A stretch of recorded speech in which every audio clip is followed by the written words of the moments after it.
Hey guys, welcome back to my channel. In today's video, I'm going to be telling you a little bit of a story time about how I lost over $5,000 with the very first product I ever sold on Amazon. I know a lot of times when we see successful business people, entertainers, artists, whatever, it's very easy to think that they got there overnight or that everything went perfectly smooth all the way through. And I'm here to tell you that that is not reality. With many entrepreneurs, myself included, there are a lot of mistakes you make along the way. And so my goal with this video is to tell you the story, so hopefully you don't make the same mistakes that I did, and also to give you three tangible ways that you can make sure that you're not falling into these kind of rookie mistakes that a lot of new business people make.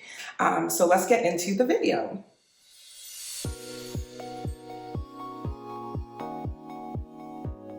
So for those of you who don't know me, my name is Abby and I am an Amazon seller. So what I do for a living is I sell products on Amazon's platform through a program called Amazon FBA, or Fulfillment by Amazon. And I will explain what this means as I tell you the story of how I lost over $5,000 with that very first thing I ever sold on that platform. So a little thing that you need to know about what I do for a living is I do something called private label. Private label is when you buy large amounts of product in bulk and then you resell that product for a higher cost than what you bought it for.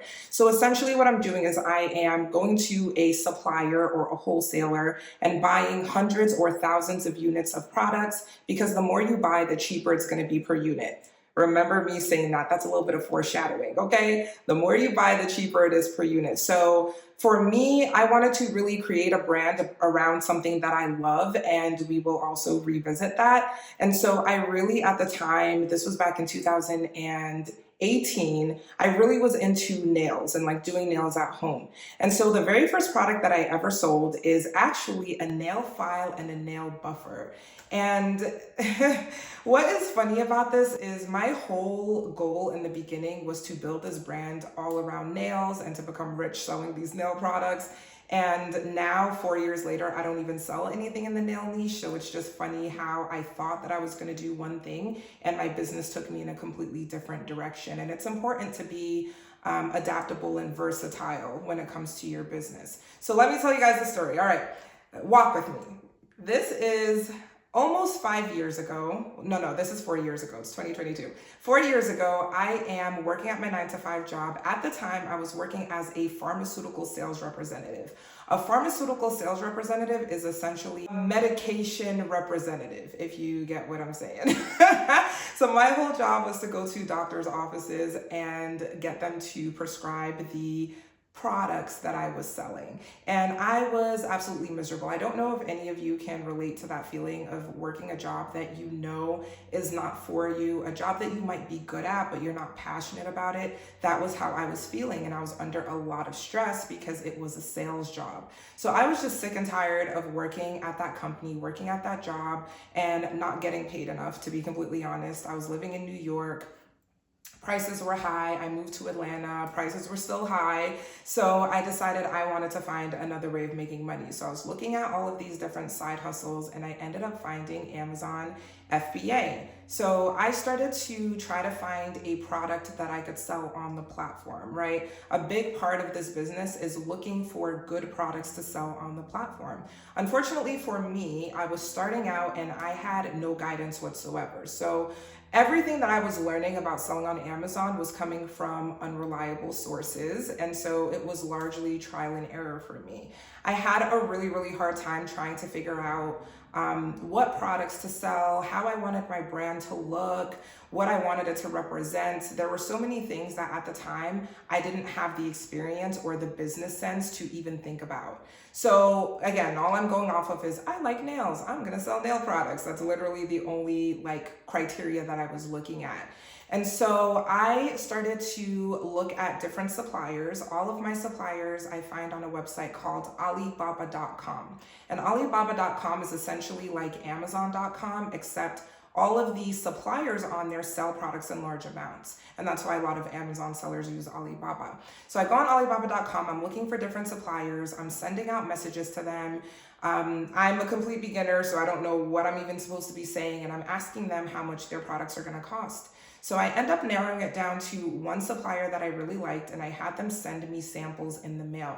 The samples got to me in about a week or two, and it cost me about $50 to have it shipped to me from China. And when I tell you guys, I fell in love with the quality of the product. I just felt like it was so nicely made.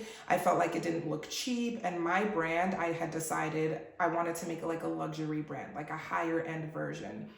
And by the way, guys, the product, again, was the nail file and nail buffer. So there were a bunch of other people selling it, but my way of standing out was to be like the bougie version, all right? So I am obsessed with the product itself, so much so that it blinds my judgment to how bad the supplier really was. The quality of the product was literally all they had going for themselves. Everything else was amiss. Their communication, terrible, not responsive, barely spoke English. I mean, it was just a hot mess. So I am forcing it, even though my gut is telling me that this is not a good supplier. I just want to make it work because I love the product. And so I have a really hard time explaining to them what I want the packaging to look like, their grammar errors and everything that they're writing, because again, English is not their first language. And side note, even though English is not the first language of every supplier, it's okay. There are many who can still understand what you're trying to say and who can still proofread and make sure that your products are fine. So this is not the case with every supplier, just happened to be the one that I decided to work with. And so I was ignoring all the red flags, the communication issues. I mean, everything was going wrong. They kept on telling me that they were having issues with their factory. So like the machines would break or a part would be missing, and then it would delay them a week, 2 weeks. So it just took a very, very long time for them to complete my order. Now, let me tell you all, you remember when I said earlier on in the video that the more you buy of a product, the cheaper it's going to be per unit? Me, a 24-year-old, 24 at the time, a 24-year-old with no business knowledge at all, not knowing how many units to order of the product. I'm thinking, oh, this product is going to sell so great, I can go ahead and order a bunch of it. And do you know what a bunch of product is? I want you guys to pause the video and write in the comments how much money, or we'll get to the money, but how many units of product I bought my very first time around selling on Amazon. Write it in the comments. I'm going to give you guys like 5 seconds, and then I'm going to tell you. Okay, I ended up buying 5,000 units of product, guys. 5,000 units of product. Now, let me contrast that with what I recommend today for beginners. That is 500 units. So I literally bought 10 times the amount of product that I would recommend to anyone now that I have experience selling on Amazon. So now that I have completely over-ordered on my inventory, I think I'm so smart because I'm getting it for so cheap. It's only $1 a pop, and I'm getting so many units. I thought I was living the dream, okay? Come to find out that with all of the delays that happened with my products being made and me just not understanding how to do market research and proper product research, I ended up picking a product in a niche that was very, very competitive and very, very saturated. So what happens when you sell a product that is too competitive is that you don't have the amount of reviews to be able to compete with the other sellers who have high reviews, right? So everyone else has hundreds and thousands of reviews and you have 0. And so in the eyes of the customer, they're gonna always pick the option that they have or the listing that they have that is going to give them the most amount of social proof. How many people have already bought this product and enjoyed it? And so me not knowing anything about that, I didn't even think twice about ordering this large amount of product. And so my product ends up getting to Amazon. This was January of 2019. I'm so excited. I think I'm about to be rich from selling on Amazon. And I find out that the competition is so high that I'm spending so much money on my ads. I'm selling my product and I'm making money. However, I'm not profitable. All of the money that I'm making is going right back into my ad spend.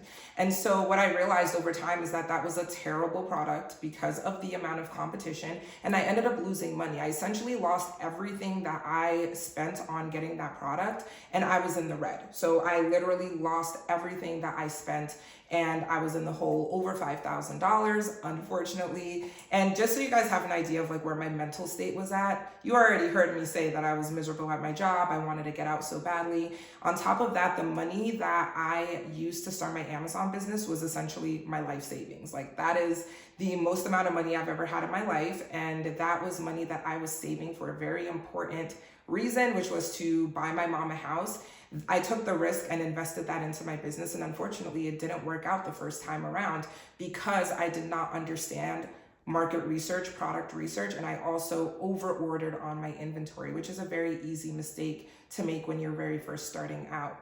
So learn from my mistakes, you guys. Make sure that you are listening to that gut feeling. If you have to partner with people for your business, for example, a supplier to make your products, a factory to help you produce whatever you're making, a graphic designer, whoever you're going to bring on board to help you achieve your goals in your business, you have to go the extra mile and make sure that you are working with people who care about at least providing a level of service that is going to be beneficial to your business. They don't have to be your best friend or anything like that because it is a business transaction. You are paying them to do something for you, but you need to make sure that you are researching them and doing your due diligence. So things that I could have done better is that I could have paid more attention to the reviews of people who had worked with that supplier. I went back and what I realized is that a lot of people had already complained that they're not responsive, already complained that the products were delivered late. And so if I would have just done a bit more homework, I probably would have realized that they wouldn't be a good business partner for me.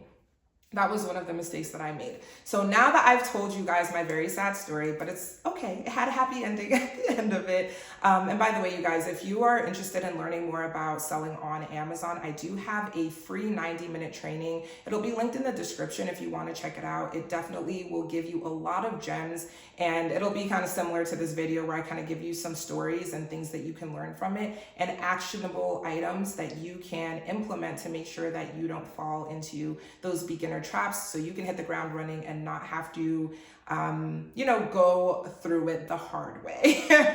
So we're going to now move into the section of the video where I'm going to give you 3 of the biggest mistakes I see beginner entrepreneurs make in the e-commerce space and how you can avoid them. So honestly, the number one mistake I see new entrepreneurs make who are trying to start an e-commerce business is focusing on the wrong things. Now, I'm not here to tell you that it is wrong to want to get an LLC or that it is wrong to want to get business cards or a really nice website made. Those are all things that you can do in your business. What I'm trying to say is that they should not be at the forefront. You do not need to go and get an LLC or go and get business cards for a business that does not even exist yet. And the reason that I'm saying it this way is because a lot of people put obstacles in their way that are not actually obstacles. If you sit around and say that you can't start your business because you don't have an LLC or you can't afford to make an LLC, that's going to set you back. That's going to create an imaginary barrier when in reality, if you want to sell on Amazon, you can sell as a sole proprietor. You can sell with yourself being the business without going out and getting an established business entity like an LLC. You can do it as you. And that's the reason that I like Amazon FBA is that you don't need a business license. You don't need an LLC. You don't need trademarks. You don't need any of the, fancy business things to legitimize your business. You can sell as yourself, start making a little bit of money, and then go out and get your LLC and get everything firmed up that way. So that is one thing I will say is focus on what is important. What is important is making sure that you are doing your product research properly, using a tool like Helium 10, which is a product research tool that I use every single day in my business. Again, I'll just link that in the description if you guys want to check it out for free. One other thing that I really like to do a lot of research on is the market. Who are my competitors? What are they doing that I want to make sure I include in my product? What are they doing that I want to make sure that I make improvements on so my product is even better than theirs? What do I want my brand to be like? What type of feeling do I want to give my customer? What are my long-term goals? How am I going to market my product? Guys, this is honestly such a big issue for a lot of beginners is that they have amazing business ideas. I'm sure many of you are watching this video thinking, I know I could make great money selling this, or I have this great product idea or this great business idea, but are you truly putting in the time and effort to think about who your customers are and how you're going to attract those customers to actually buy your product? Where are you going to market to them? Where are you going to find these people to buy your product? One incredible thing about selling on Amazon is that the customers are already on Amazon. You know, you're not having to go out and find your own customers. They're already on the platform. They're warmed up. They've got Prime. They've got their, you know, credit card already, or their credit card info already plugged in. So it's a very easy decision for them to just go on Amazon and get their stuff in 2 days. So the reason I'm emphasizing this, obviously, I'm a bit biased. I do sell on Amazon, but I definitely want you guys to think with your business mind and realize that gaining your customers is a really important and probably the most important aspect of your entire business. Even if you have the world's most incredible product, if you don't have the right marketing, if you don't know how to bring those customers in, you're not going to make money and it will be a waste of your time. The second mistake I see a lot of beginner entrepreneurs make is not picking a niche. And so when you are picking a niche, you are really narrowing down the type of product that you're going to sell or the type of customers you're going to sell to. Instead of saying that you are going to just sell baby products is very, very broad. That is a category, that is not a niche. However, if you said that you were going to sell baby clothing or baby kitchen utensils, that is a niche, that is more specified. And so you want to make sure that you are narrowing it down a bit more so that you can do something very well instead of trying to sell a bunch of different things or making your business about everything. You can't be a generalist. You do have to niche down. That's why some of the most successful companies that we see are within a specific niche, right? Kellogg, they make cereal, they make grocery items, things that you're going to eat. Kellogg is not trying to sell you shoes. That is why Apple sells electronics. Yes, they sell software and other things, but they're primarily known for electronics. How would you feel if Apple tried to sell you makeup? It wouldn't make sense, right? Because they sell a specific type of product. So that's what you want to think about, is how can I niche down and really hone in on the types of people I want to buy and use my product. And last but not least, this one is a little bit less tangible. It's a little bit more of an abstract piece of advice. But what I want to tell you guys is that when you're starting out in your business, there are going to be people who are not going to believe in your business. Unfortunately, not everyone in your life or everyone that you know will be supportive. And I don't know about you guys, but when I started out, I kind of had this weird fear that people were going to be judging what I was doing or think it was stupid that I wanted to sell products on Amazon. And what I can say about that is a lot of times when people are critical of you and when they're being negative towards you, they are projecting. They wish they could do what you're doing, okay? They wish they had the drive to start their own business. They wish that they could get out of their own heads. And so they're trying to pull you into a negative space so that you don't believe in yourself anymore. So I want you guys to always remember that every decision that you make is to improve your life. And if you really want to start your own business, don't let anyone tell you that you can't do it. Don't let anyone tell you that it's dumb. Don't let anyone tell you that, you know, it's impossible and that you should just be happy working your 9-to-5 job. By all means, do that if you would like. But if you want something outside of that, remember that it is your life. You have to live it. And whatever anyone else has to say about it really is irrelevant. Focus on you, focus on your goals, stay consistent, and take little actions every single day to help you get closer and closer to that goal. You can do it. If no one's ever told you before, you can do it. Abby believes in you. And, don't let anyone get in your way of doing what it is you really want to do. All right, you guys, so those are my 3 tips. I hope you enjoyed this video. If you did, feel free to leave a like or a comment down below. I would love if you would subscribe. If you like this type of content, I'd love to talk about finances, business, a little bit of lifestyle here and there, some stories here and there. So if you're into that, I would love to have you join our little community. That being said, I will see you guys in the next video and have a great day. Bye.